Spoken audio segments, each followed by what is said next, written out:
even though I do view astrology as a science, it is inherently spiritual. And there is a very intuitive, spiritual nuance to it. And so I do believe that we can find so much value and beauty through so many different systems.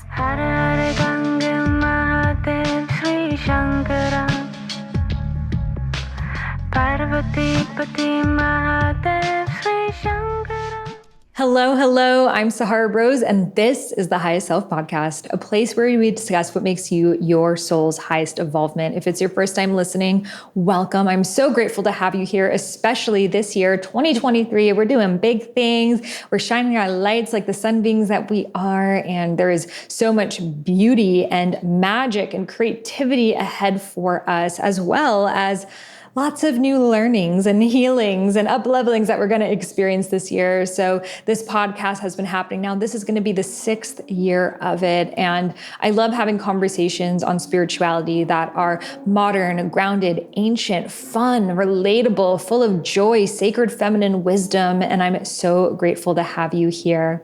So a little bit about my background. I actually have written 2 books on Ayurveda, The Idiot's Guide to Ayurveda and Eat, Feel Fresh, both with forewords by Deepak Chopra, as well as another book called Discover Your Dharma, a Vedic Guide to Finding Your Purpose, also with foreword by Deepak Chopra.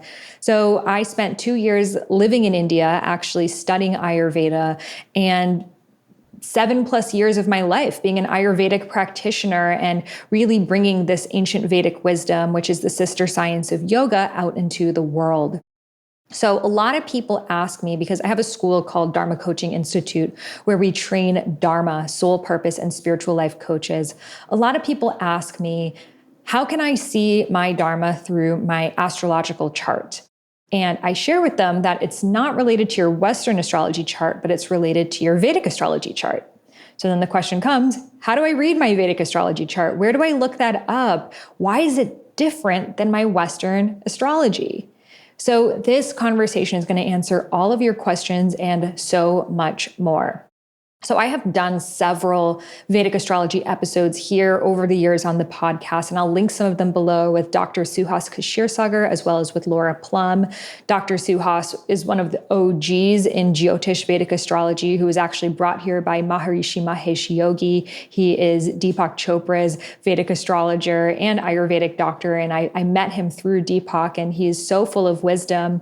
And Laura Plum is his student. And today I want to bring on a new voice who I actually found on Instagram because she really is part of this generation. I feel like she can make it super accessible for people who maybe are completely unaware of Vedic astrology. You know, these terms like Rahu and Ketu may be completely foreign to them and it might be harder for them to understand it. So I feel like Christine does such a great job at making Vedic astrology really understandable and relatable. And that is why I brought her here on this podcast to give us the 2023 download of what's going on, as well as helping us read our Vedic astrology chart.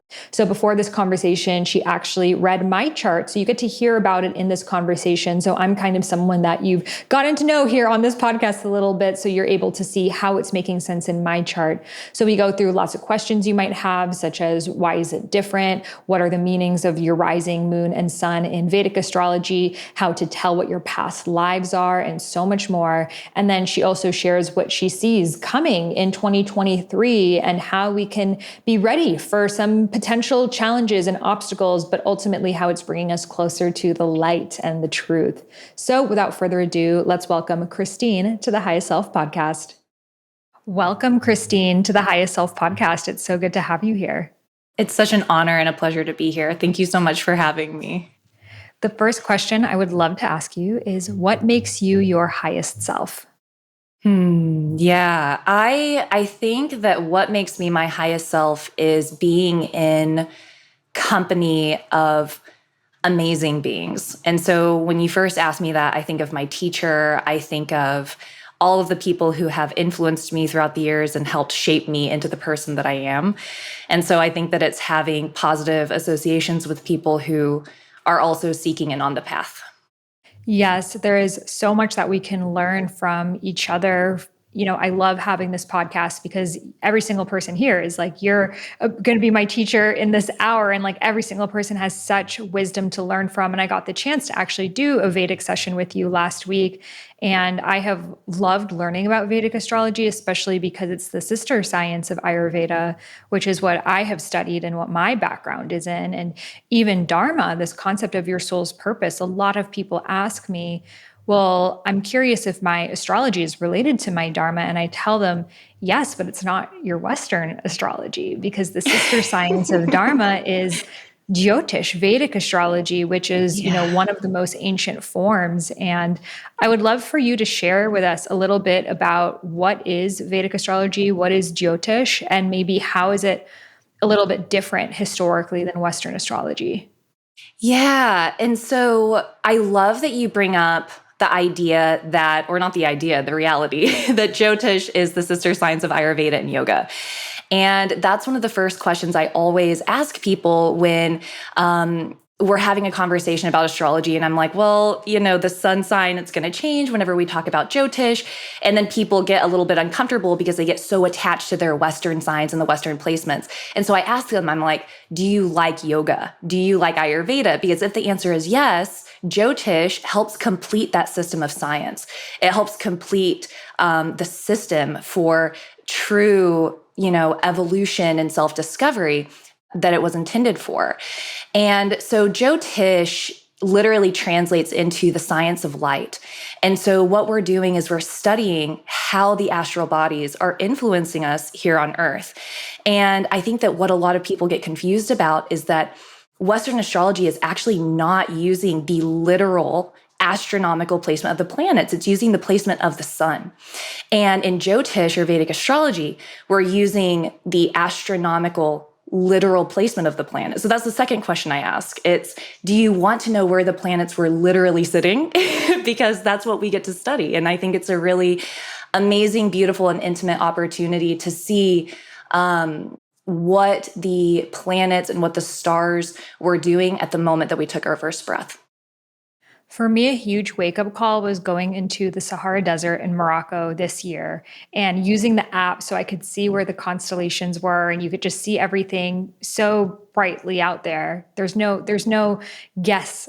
And to see that where we were placing as Capricorn, Sagittarius, et cetera, was not actually where the constellation was in the sky. And I'm like, wait, like, how are we pretending? And from what I've understood is that Vedic astrology is one of the eldest, and around a little over 2,000 years ago, when the Vedic astrologers met the Greek astrologers, they were exchanging information and they gave their maps of where the constellations were in the skies, and the Greeks had recorded them. However, what they missed or was not understood was that the Earth shifts in its axis very slightly every single year.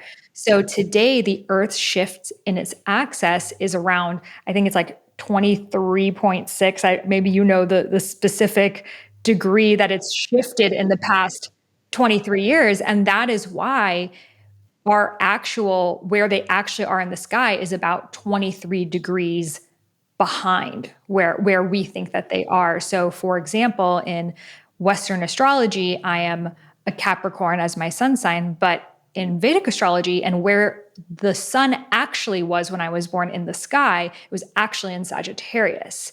And I think that this is very important to note, that the Earth does shift in its axis because we in Western astrology are operating from the constellations 2,000 years ago, which is not the actual constellations of today.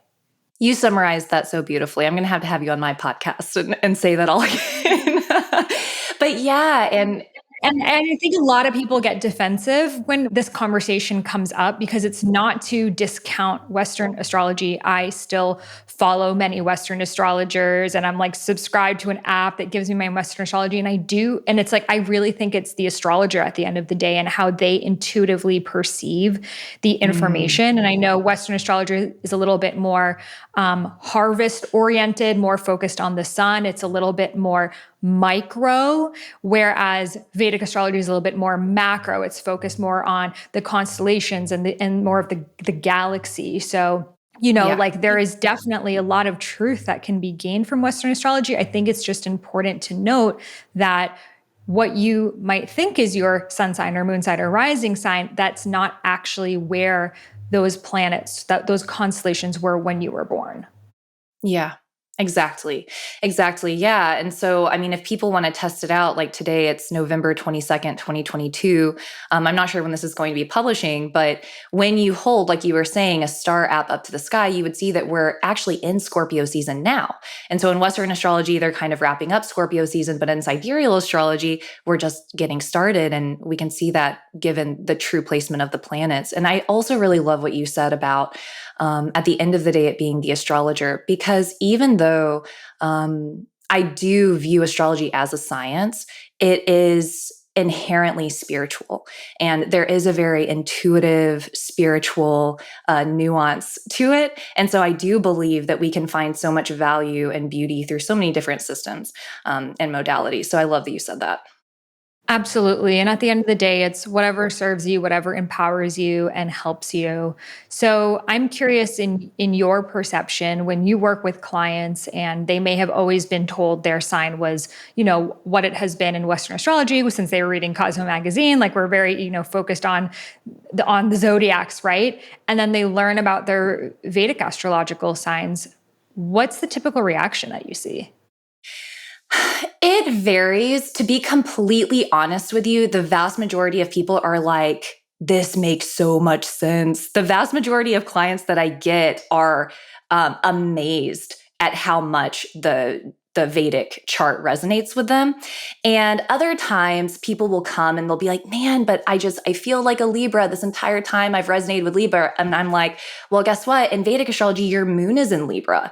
It may not be the sun, but maybe your moon is in Libra or your Venus is in Libra, your Lagnesha is in Libra. There's usually something else in the chart that is going to resonate with the clients, or it's going to kind of show that same energy that they were connecting with in Western. So they really do reflect one another. And I've always found that interesting. I've never had a client say that they've like felt like a Leo their entire life. And then when we look at their chart, there's no Leo. There's usually always that sign that people are resonating with. Their intuition is usually always correct, if that makes sense. Isn't that amazing how the signs that are for you will always find their way to you, right? Because it's like, for example, in my Western chart, my rising is Sagittarius, which the rising sign changes, I believe, every 2 hours, right? So it's like, what are the odds that my rising sign would be Sagittarius? But then in my Vedic chart, my sun and my moon are Sagittarius. So it's like that Sag needed to find me anyway.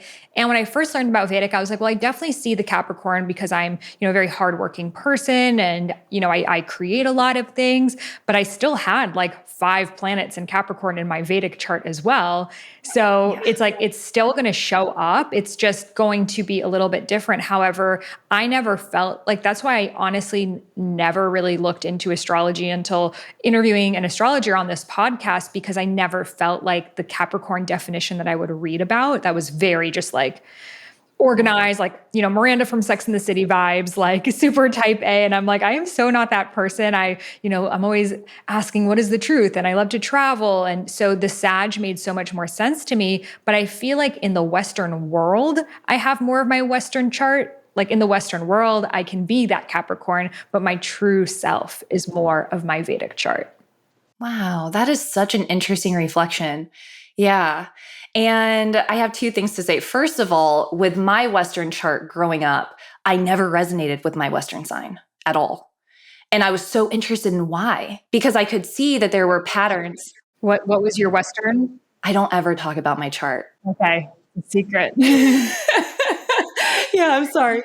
But I I never resonated with it, but I saw synchronicities and patterns. So I knew that there was something to astrology. But I was like, and then I looked up my natal chart in high school and it made even less sense. And I was like, this doesn't make, and then as soon as I saw my Vedic chart, I was like, everything makes sense. And I didn't have any of the same placements from Western.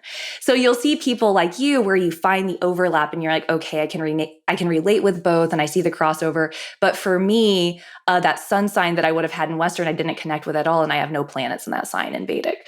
So it's interesting to see both. And then the other thing that I wanted to note is that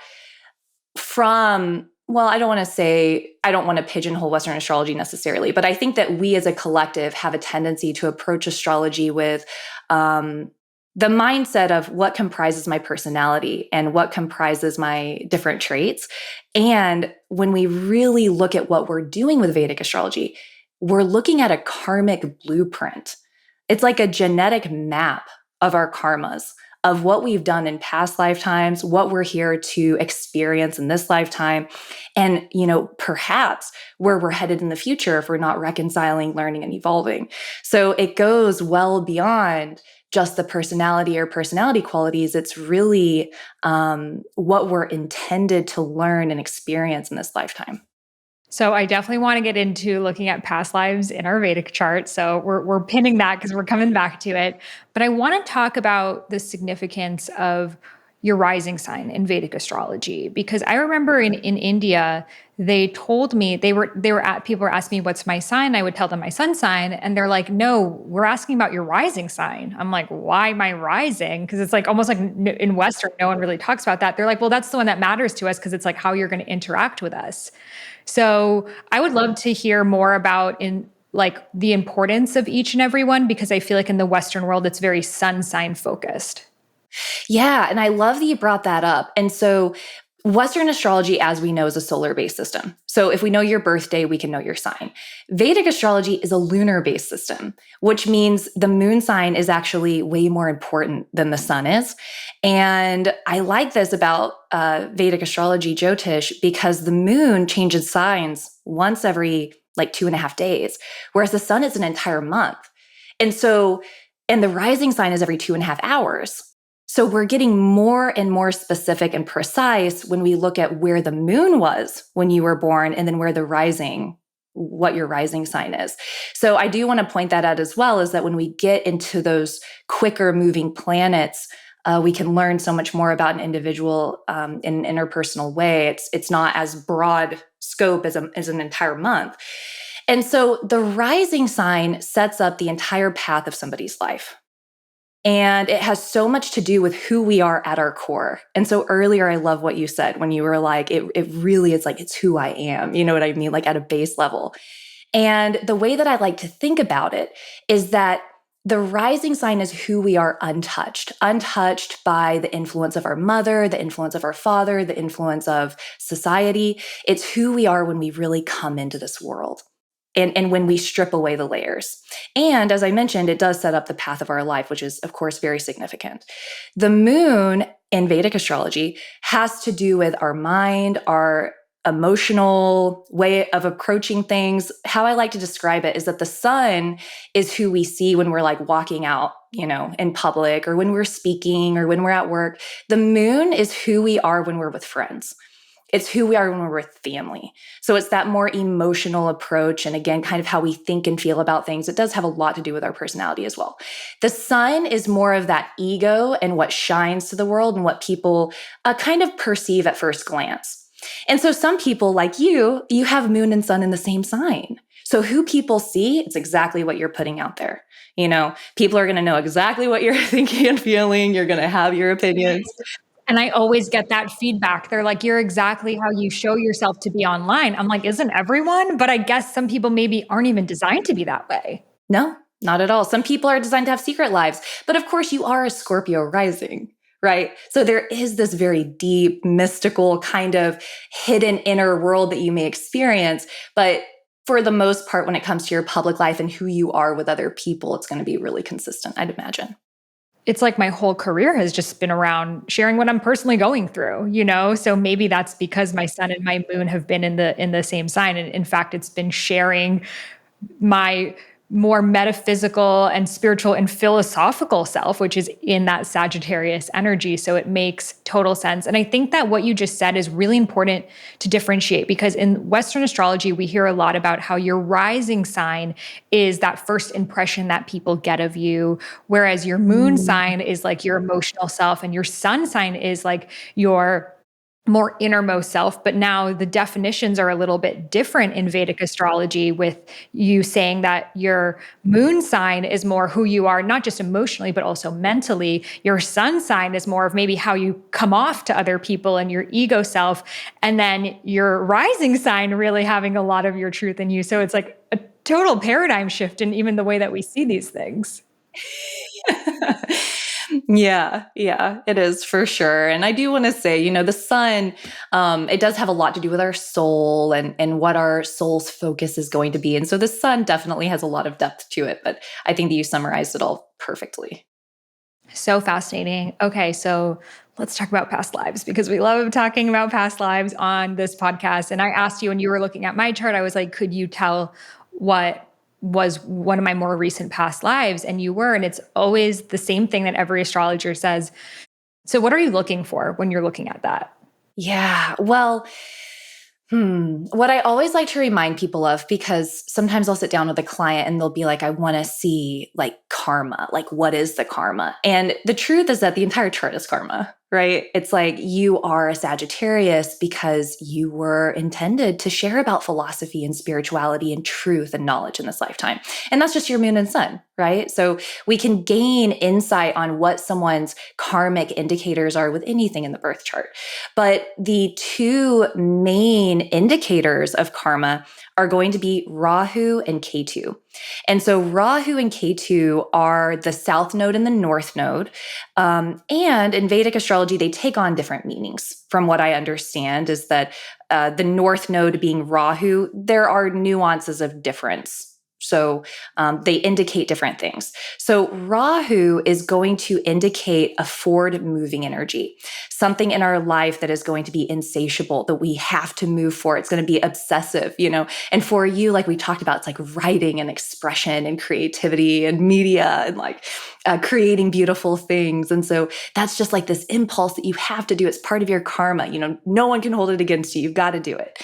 And K2 is what we've achieved many lives before.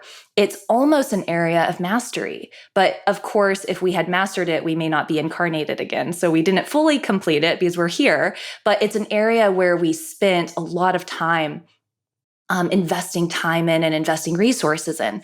And so wherever K2 is in your chart, it's going to indicate this area of life that just comes really naturally. You're going to have natural skills. But what's interesting, because we're talking about previous lives, is that often where K2 is placed, it may always feel like something is kind of missing.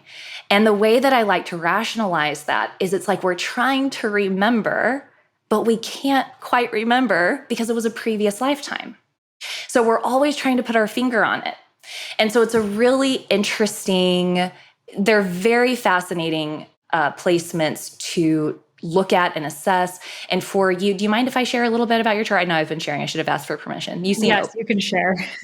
Yeah. But for you, right, like K2 is in the ninth house. So it's philosophy, spirituality, teaching, being a guide. But you also have some placements that show this desire to revolutionize and modernize and kind of blaze your own path. So my Rahu and Ketu are in the same place. Your Rahu is in the third and your Ketu is in the ninth house. And the ninth house, thank you for asking that. The ninth house is the house of... I'm like destined to like my karma is my dharma. What does it mean? Yeah. No, so that's a really great thing to bring up. So what's amazing about Rahu and Ketu is that they are always 7 signs apart. They can't be in the same house. They're always going to be transiting 7 signs apart, which creates this interesting dichotomy of energy between the two. Just like in Western astrology, your north node and south node are always opposite signs. So like six signs different. So your K2 then is where more of that karma, past life energy is. And so because mine is in the ninth house, you said it's also about spirituality and philosophy.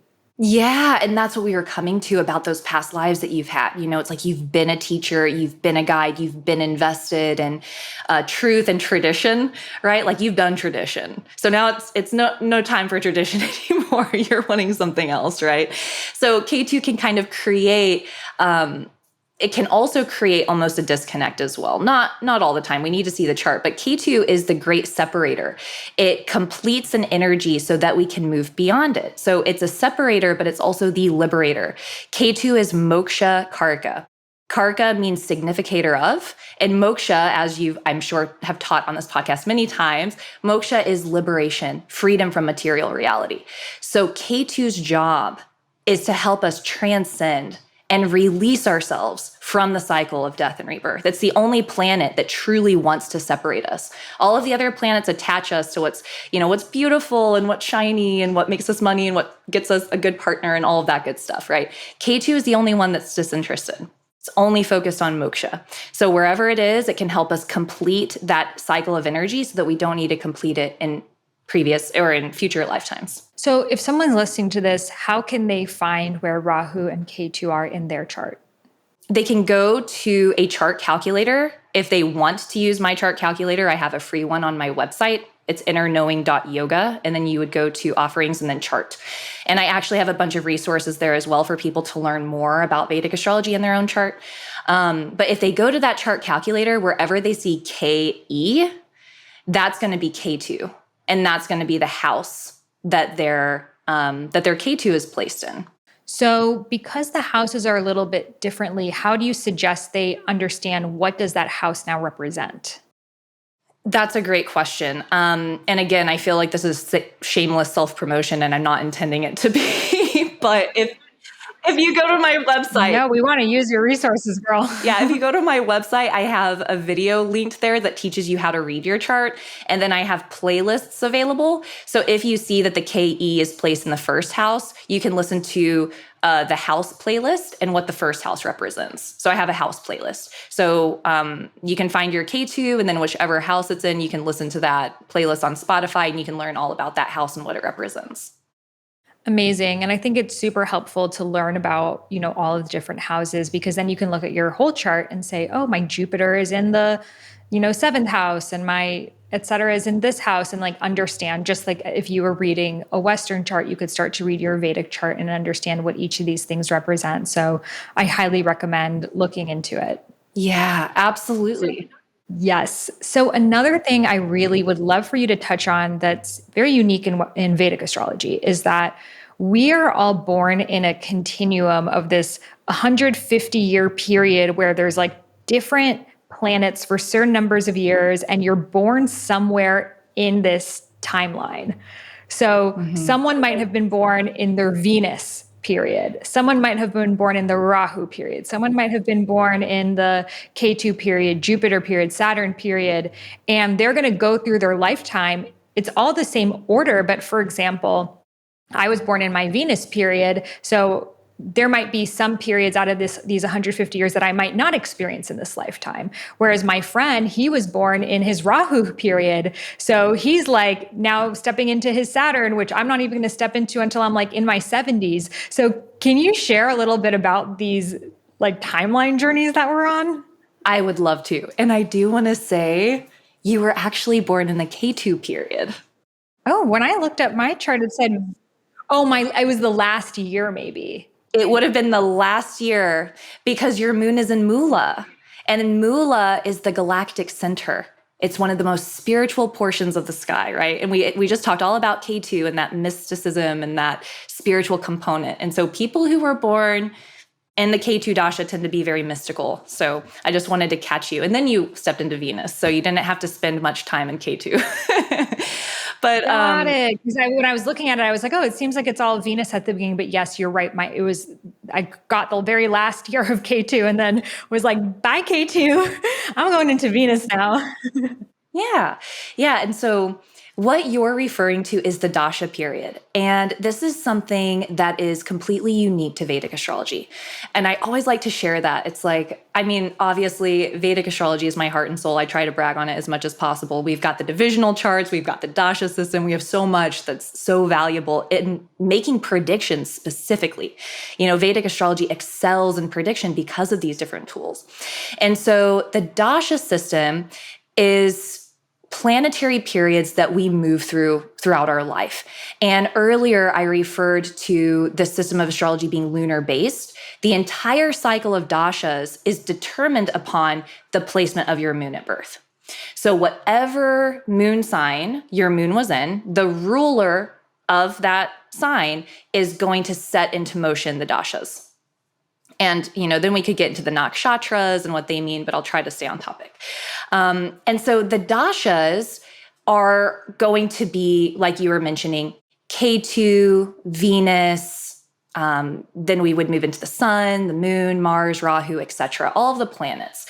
And the Dasha system is based on the assumption that we have a 120-year life. We would have to have a 120-year lifespan in order to experience all of the Dasha cycles. Obviously, most of us don't have that. Like you were saying, it's like you're going to be experiencing your Rahu Dasha much later in life. Depending upon the Dasha we're in, it's going to flavor what is happening in our life now.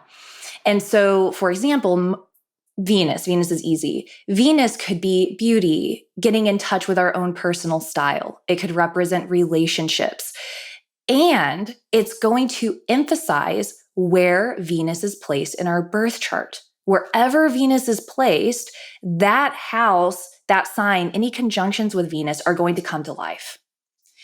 And so to really benefit from the dashas, we want to see the sign that the planet is in and the sign that the planet is in any conjunctions that it's with.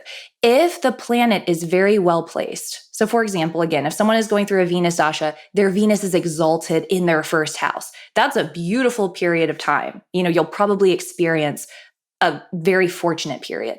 If your Venus is debilitated and it's in the 8th house and it has negative aspects, that could indicate a really challenging period of time that we would want to prescribe remedial measures for. And if anyone is listening and you have a debilitated Venus in the 8th, it doesn't always mean something bad is going to happen. You want to look deeper, but I'm trying to give examples for it.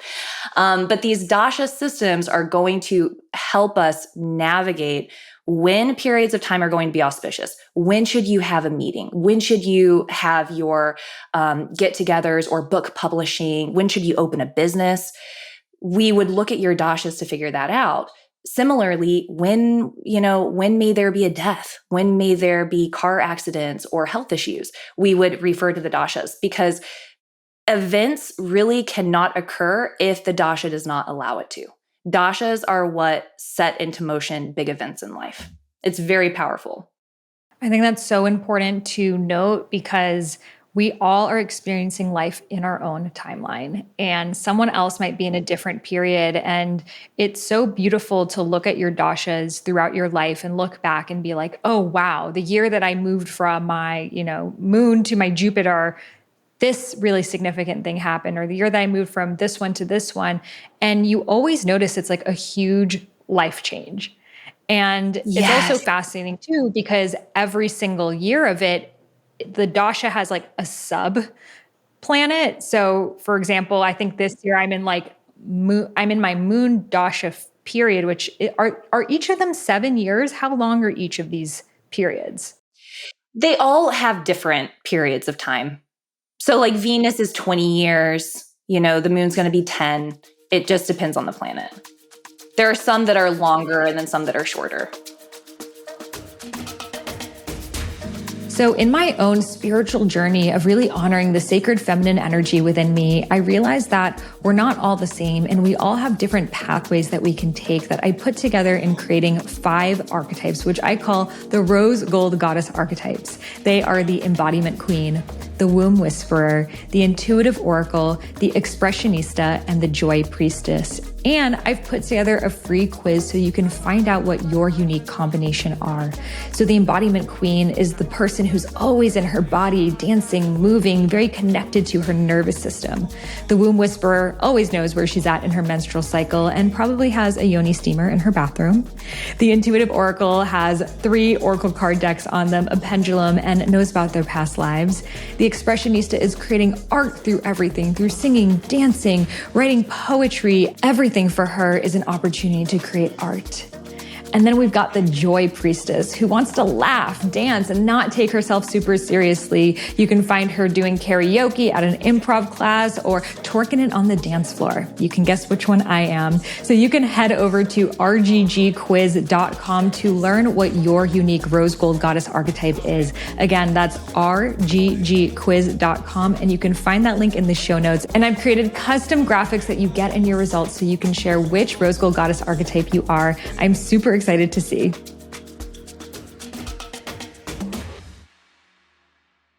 In Vedic astrology, do they tend to have this understanding of a Saturn return that they have in Western astrology, that like around age 28 or 29, people will experience their first Saturn return? It happens, throughout their lives. Or is it just depending on the dashas and when they're born in these periods? That's a great question. That's a really good question. Yeah. So we do have a Saturn return. Like with every planetary return, right? Like if we have our birthday, that's a solar return, or we could have a Jupiter return every 12 years. And then we'll have a Saturn return every, like you were saying, 28 to 30 years. But as you were mentioning with the dashas, we can also be going through a Saturn period. And so you're going through a Saturn sub period. Which is great for you because you have a really well-placed Saturn. So it's helping your business, it's helping your anything in media, anything with publishing. It's supporting people who have a challenging Saturn. They may go through a Saturn sub-period and it may not have the same result as you were saying. Is that helpful? Yeah, so there are collective things that we experience, such as overall Saturn returns, Jupiter returns, etc. But the emphasis more, I would say, in Vedic astrology, or is it based on your dashas, then these like collective, like, okay, everyone's going to have a crazy Saturn return, which is sort of the understanding in Western astrology? Yeah, so everyone has a Saturn return, but depending on where it's placed is going to determine the outcome. So if you have Saturn return in the 7th house of relationships and it's really strong, you may have a Saturn return where you're having breakups and you're really learning the reality of what commitment and intimacy means. And it may not be a lot of fun, but having Vedic astrology helps you understand what's happening and use that to the highest potential so that you can grow and evolve to the best of your ability because you know what's happening and you know when it's going to be over, which is always very helpful with astrology.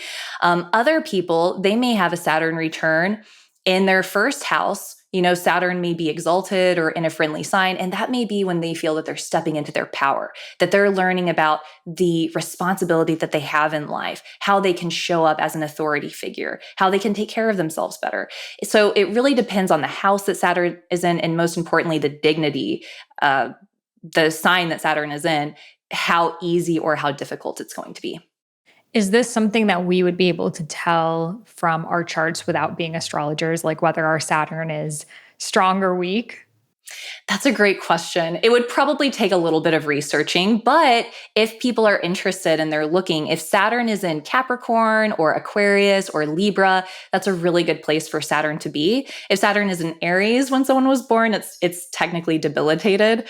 So sometimes that could give a little bit weaker of results. But for anyone listening right now, if they're around 30, 31, 32, they've just almost completed their Saturn return. So in Vedic astrology, Saturn has been in Capricorn since 2020.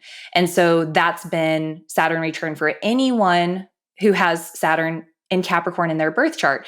In January of 2022, Saturn has completed its cycle in Capricorn. It's going to enter Aquarius. So if you're 28 to 30 at this point, if you're like 28 years old now, you'll be starting your Saturn return in January. Broad strokes. So this is also important to note because in Vedic astrology, your Saturn return is like 5 years long, right? So that's Sati Sati. Okay.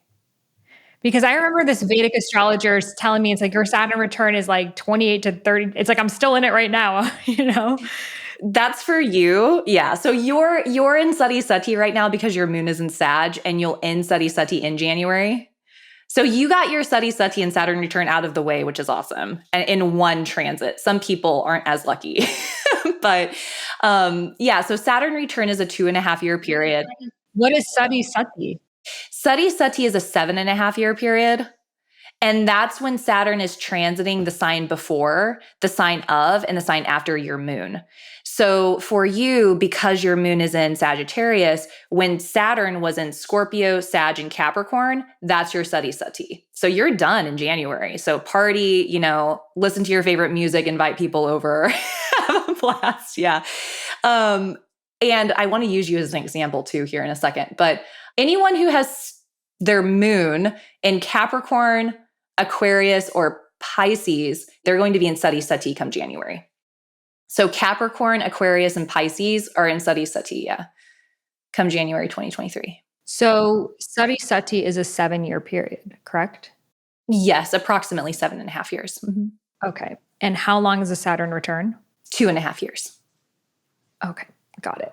Yes, and it's because we're looking at the transit of Saturn. And so Saturn moves at a rate where it stays in a sign for 2.5 years. And so if we're looking at the 3 signs, right, we would just multiply it. So beautiful.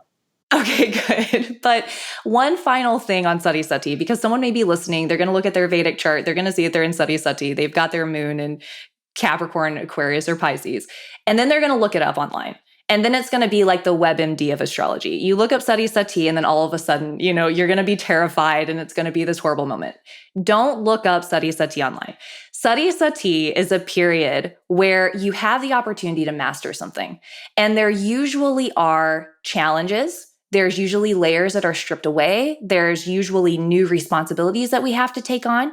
But it's also a profound opportunity, again, to master something, to step into our power, and to become an authority in some way. You're finishing Sati Sati, and you're having, from what it seems that your career is going really well. It seems that you're really expanding with your spiritual life and your spiritual philosophy. It doesn't seem that, your entire life crumbled. I'm sure in the last 7.5 years, a lot changed, but I'm sure that you feel more in alignment and more in touch with yourself now than you did in the previous 7.5 years. The past 7 years have been the most life-changing of my entire life. I mean, I wrote all of my books. I healed so much.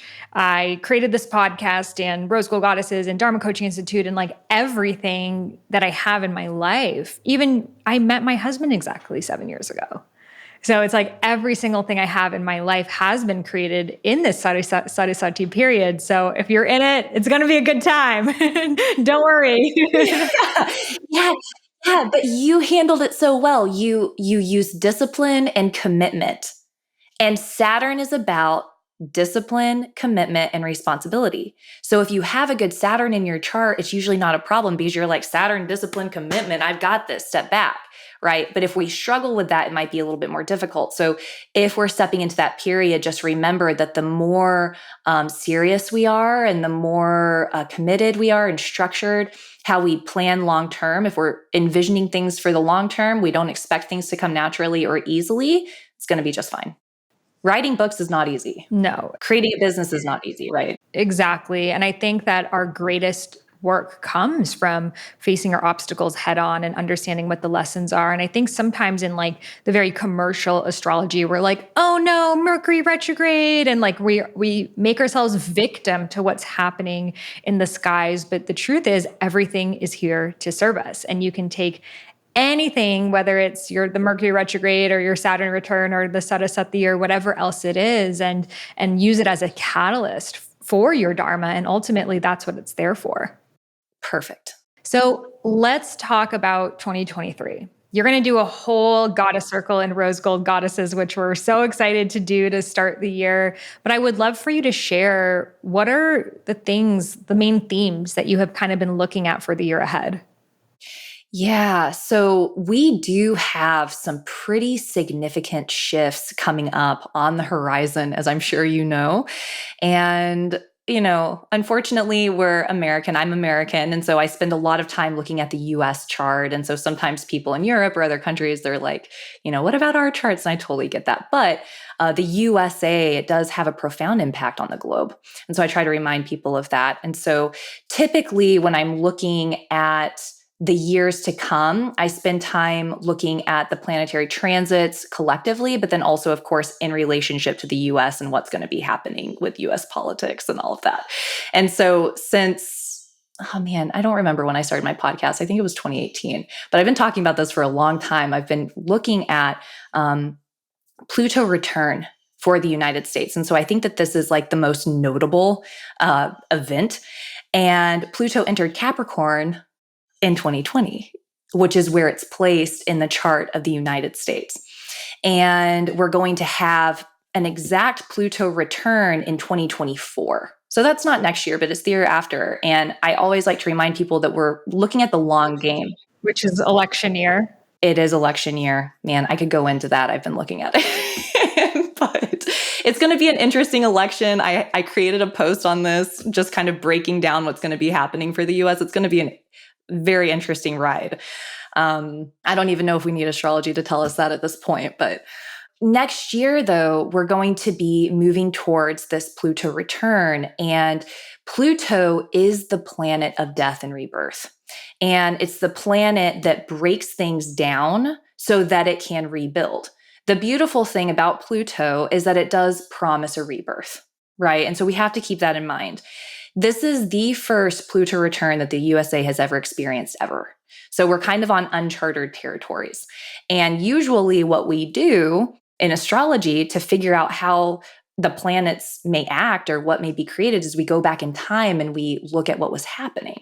And so when the US was built, it was a time of revolution. It was a time of free thinking. It was a time of people not wanting to go, with the status quo or what was being kind of held. And of course, the history of the US is profoundly complicated, and we could get into that as well, right? But I do think that with Pluto return, a lot of what the US has been built off of is going to come to light. There's going to be more and more recognition. There's going to be more truth revealed. And I think that there's going to be a call for there to be greater equality, status and power being perceived differently and distributed differently. So I think it'll be a really interesting time. It'll also be interesting for the economy, currency, structures of government, because Capricorn, the sign of Capricorn, is all about economy, currency, structures, how things are maintained. So as Pluto moves through Capricorn, I think that we can expect to see profound transition in those areas. And again, that'll be more into like 2024, but it's beginning in 2023. Pluto's going to get closer and closer to those natal degree points. So that's a little bit about Pluto. I do think that we have a lot of change on the horizon for the United States. In 2023, in addition to the Pluto transit, we're also going to see Saturn move into the sign of Aquarius. And so we've been talking about Saturn. Saturn will be in Aquarius for 2.5 years. And Aquarius is a much different energy than Capricorn, where Saturn had previously been transiting. There are a few things to think about with this. Aquarius is the sign of humanity. It is the sign of humanitarian efforts, collective energy coming together, power to the people. Like that's what Aquarius is. But it's also very revolutionary.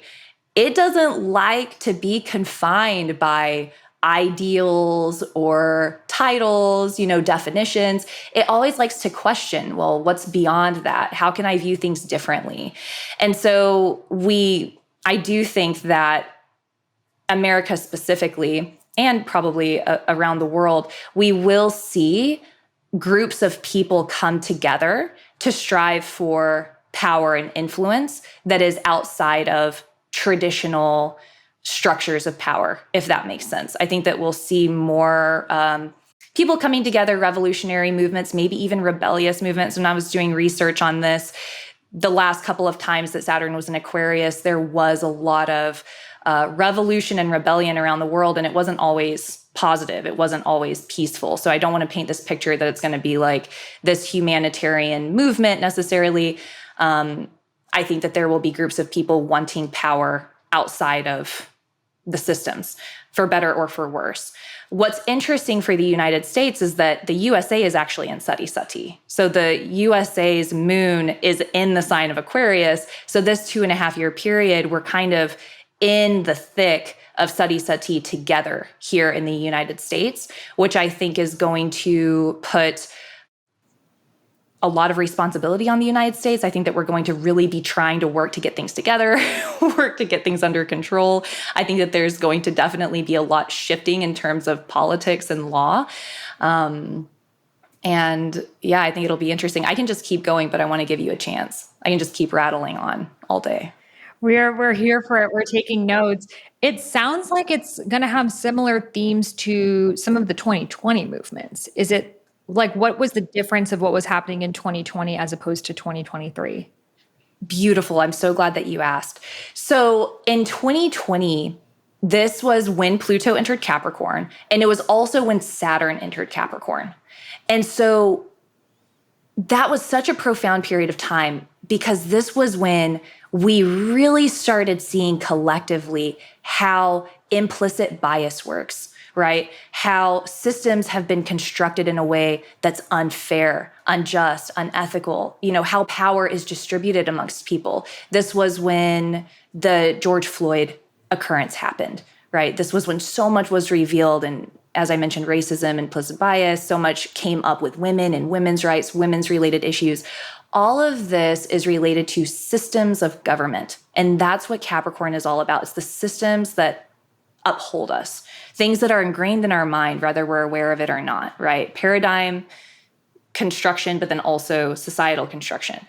And so Saturn came in and it kind of broke down any illusion or anything that may have needed to be seen. It revealed a lot of corruption in so many ways, even the Ghislaine Maxwell and that entire thing, right? Coming to light and us being like, whoa, wait a second, these people in power are super corrupt.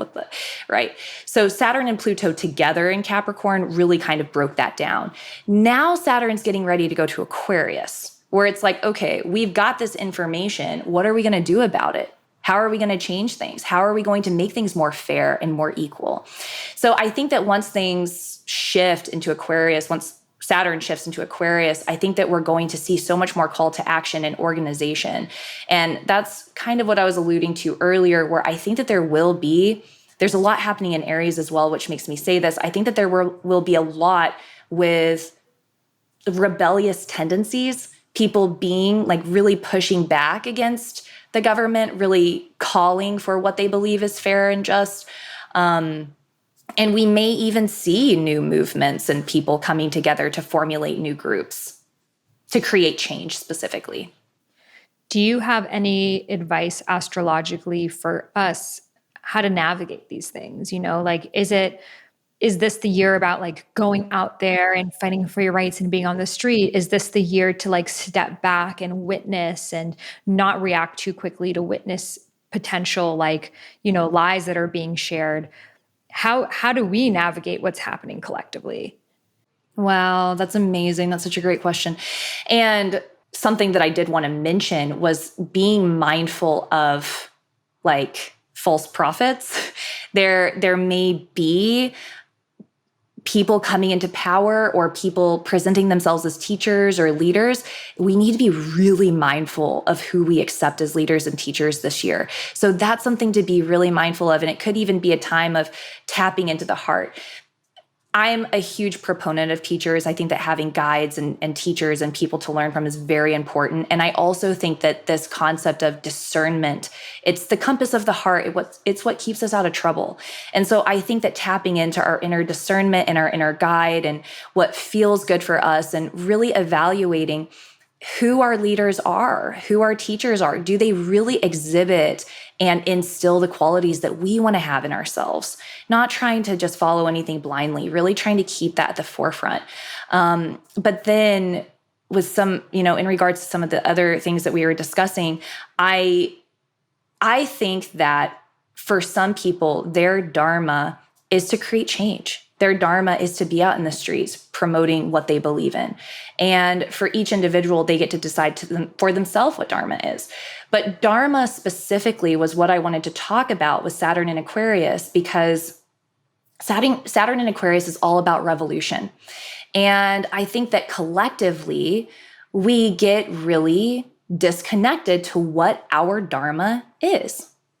And our dharma, how I've been taught dharma is, what dharma is for me and what I've been taught, is that It is our natural skill set, what we're good at naturally, what we resonate with, what makes our heart sing, but also what's best for the greater good, for the most amount of people. How does it help? How does it support? Saturn in Aquarius is all about serving humanity. And we serve humanity when we're doing what makes our heart sing, when we're using our natural skill set, when we are working to serve and support. And so I think that that's something that we collectively can do. I think that we get so disconnected from our own power when we spend so much time watching media or absorbing certain messages. It can be very harmful and disempowering to the reality of who we are and what we can do. We really have the power to create the life that we want for ourselves, and also to change the lives of everyone we come into contact with on a daily basis. We can change the world with how we choose to operate and how we choose to act. And when we're acting in alignment with dharma, that's the first step that we can do to change the world, in my opinion. I think this is so important that you said, because there is a difference between living your dharma, which, how I always say it, similar to how you were taught it, it's your highest form of joy with your highest form of service.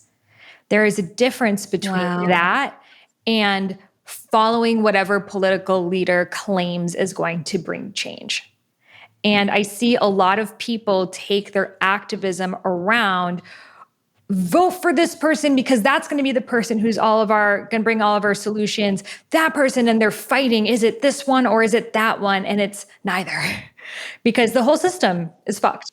The whole system. If you even made it to the top of the system, you have already, essentially sold your soul. Like you are not living in integrity, because you can't. It's the sad truth is you can't even make it in such a corrupt system without becoming corrupt. And this is not just the US government. This is almost all governments in the world at this point. So when you're living your dharma, you're of service, but it might not even be a topic that's on the ballots, because they keep pushing the same topics to us every single year, because they know those are the topics that we'll all fight about. We'll all fight about pro-choice versus pro-life. We'll all fight about gay marriage. We'll all fight about these things. So instead of, it's important to pass these laws.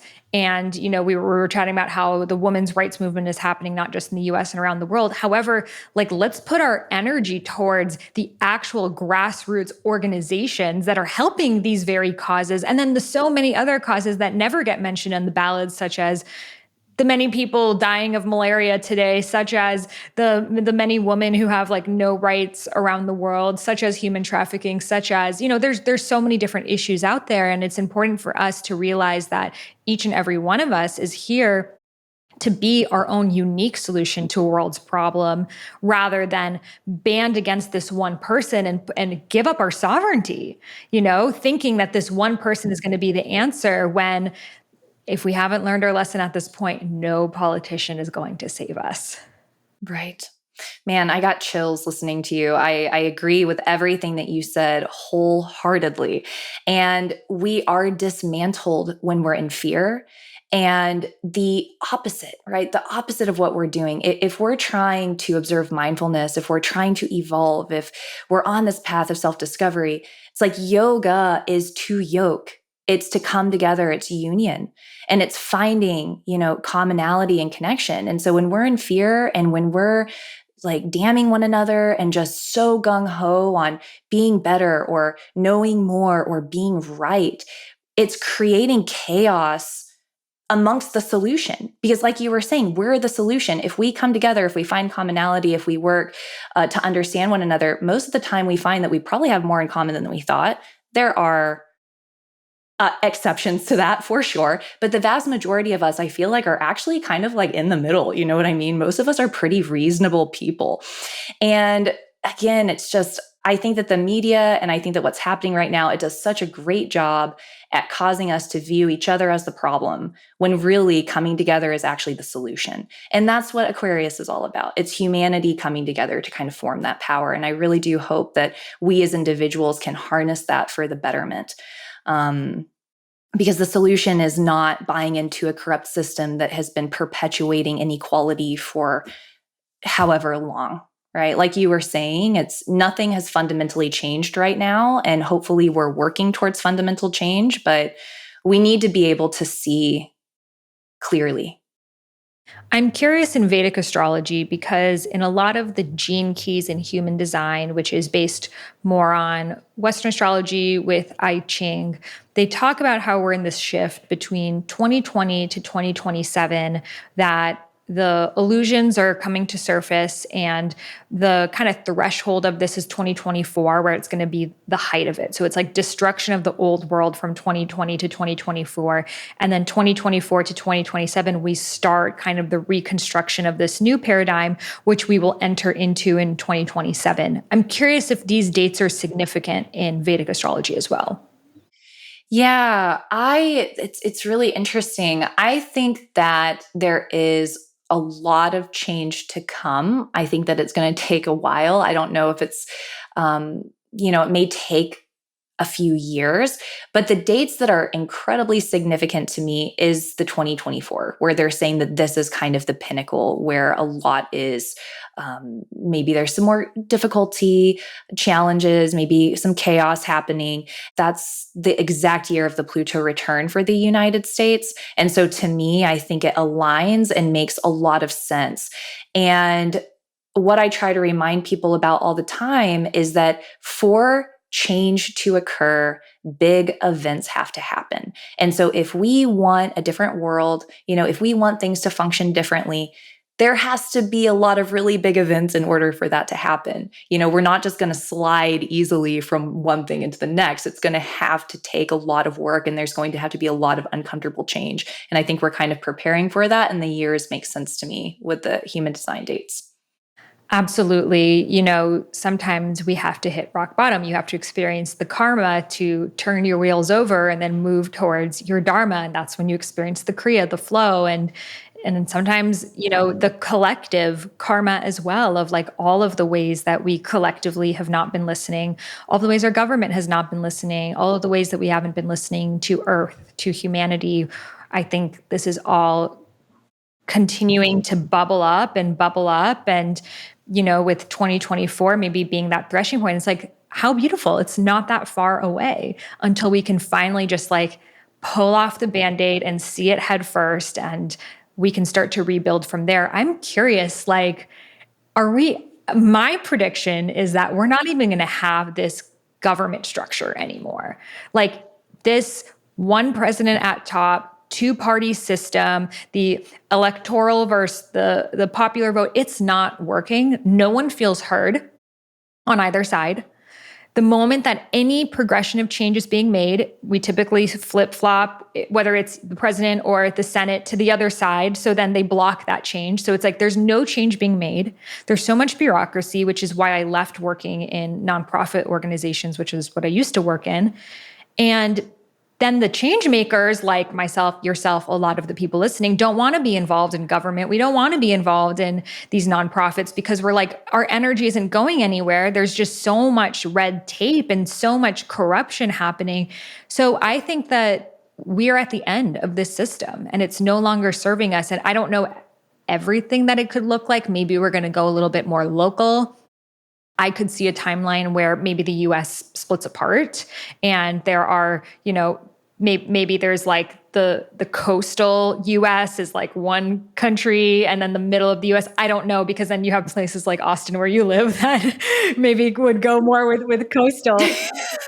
Help! Yeah. Yeah, but I do feel there's going to be some form of shift in our governmental structure. And that also might be related to moving out of the Capricorn and into the Aquarius of like, let's dream up a new way that we can actually have governments that work for the people, which is what they were created for. Right. Public servants, right? Yes. Not public thieves. Doesn't feel like that anymore. Amongst astrologers, because all of us get together and kind of, share ideas and look at things, the vast majority of us think that there is going to be a huge systemic change like you've been describing. And it's like, I could be wrong.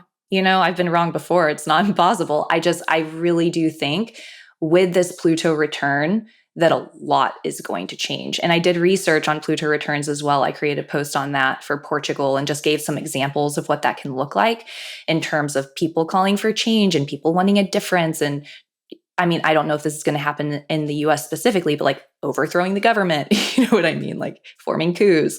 I heard the So, collapse of Rome was during their Pluto return. oh, really? I think they've had several potential Pluto returns because it was a very long civilization. Yeah, I should look that up. I'll look into it. I haven't done Rome, but I don't doubt that at all. I mean, it's a very Pluto thing. Um, and so, all of that to say, being that this is the first time we've ever had a Pluto return, just given what we've seen since 2020 already, the amount of change that's occurred and what's been happening and what people have been talking about and the division that's been occurring, I would not be super surprised if there was one of these very big fundamental shifts that changes the United States.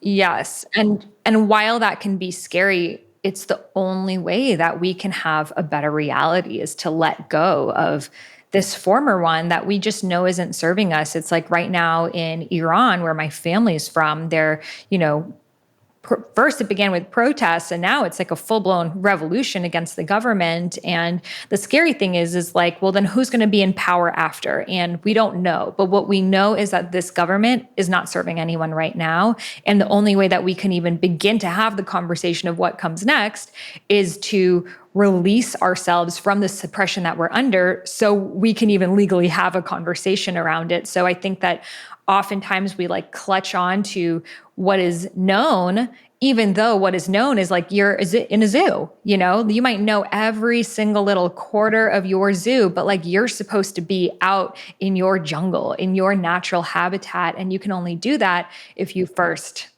escape the zoo. Yeah.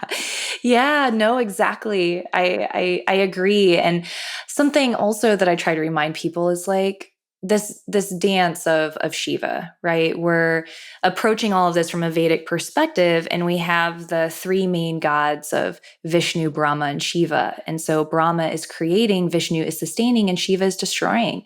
Destruction and change and transformation is an innate part of being alive. It's a byproduct of being on Earth.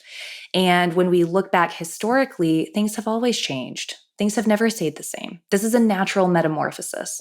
And so I just try to remind people of that. It's nothing that's not supposed to happen. It's nothing that's too catastrophic necessarily. Like there's going to be change, but it's a natural part of life. We've seen this occur throughout history over and over and over again. It's nothing that we can't move through. And that's the beauty of astrology because it's always changing. Like there is never going to be a period of time ever. Like even if we zoom out and we look at the yugas, which are these 1,000-year-long periods of times. I'm curious your take, just as we wrap this conversation up. People talk about how we are in Kali Yuga, which is the time of darkness. And some Vedic astrologers say we have actually left Kali Yuga. Now we're in Sat Yuga, which is the age of truth. And some say that we actually have like 1,500 years left of Kali Yuga because I guess the dates are not really agreed upon. I'm curious if you've heard about this and what your perspective is. Yeah, that's great. That's so fascinating. I've been taught that we're in Kali Yuga. So from my perspective, we are in Kali Yuga.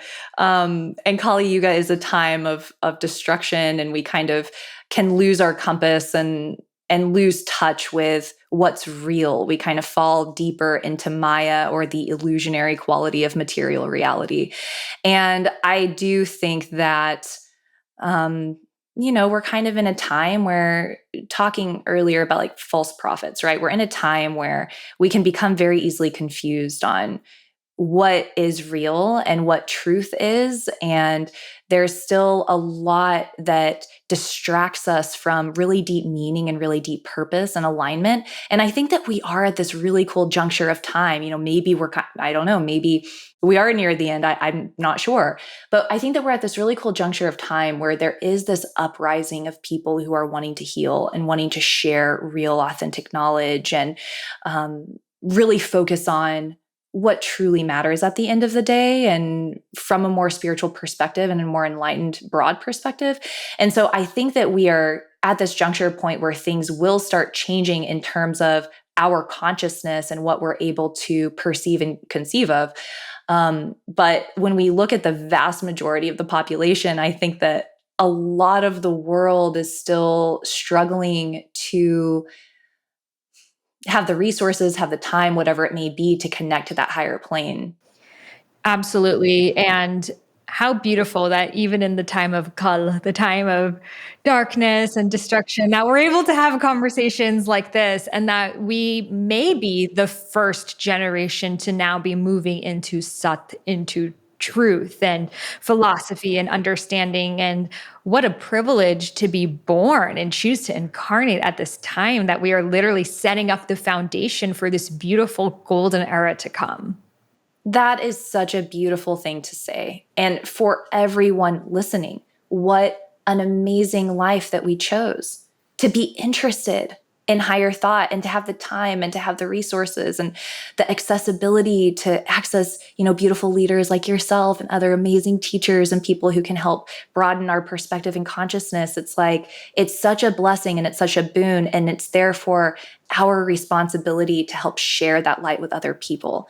And it's back to that dharma, right? Like, all of us have the ability to teach something and to share something, to show love and gentleness, and to hold the space of perspective for people who have differences.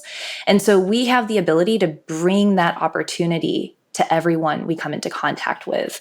And it's an honor, and it's also, in my opinion, a responsibility, but it's the most beautiful and rewarding responsibility we can get. Absolutely. Well, thank you so much for sharing all of your beautiful wisdom here today. And where can listeners connect with you? I know you mentioned that you have resources about reading your birth chart. So where can we find all of this? Oh, thank you. Yeah, well, my podcast is Astrology Now. And so it's available everywhere. And I do horoscopes every week. And I do personalized horoscopes on my Patreon account. It's patreon.com/astrology now podcast.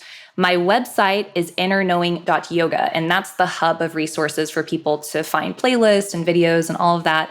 And then my Instagram is astrologynow_podcast. And I just appreciate you so much having me on and sharing your time and sharing your space. You're so easy to connect with and resonate with. And it's just such a pleasure to connect.